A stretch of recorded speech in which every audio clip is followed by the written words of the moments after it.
俺に勝てんのかあ、俺に勝てんのかあもちろん。負けませんよ。おい、負けたら、じゃあ負けたらこの野郎、俺チンコ切り落としたらこの野郎。さあ行きましょう。言ったね、今言った。おい、俺が負けたらチンコ切り落としてやるよ、この野郎。負けるわけねえだろ、この野郎。最後に、レディースタート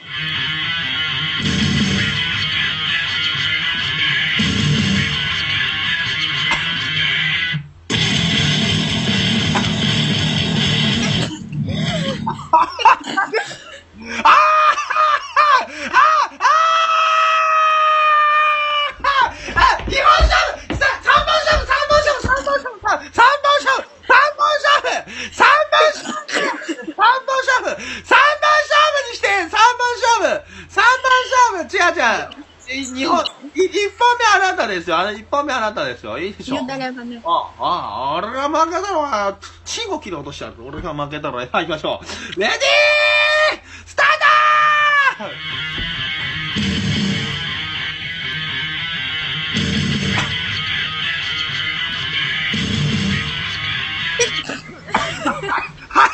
うそじゃあ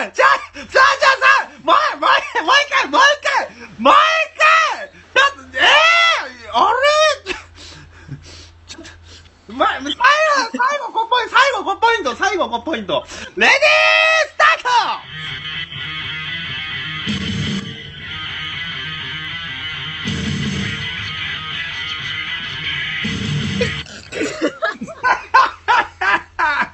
嫌だ切り落としたくないこの動画がいいと思ったらいいねボタンとチャンネル登録の方よろしくお願いいたします。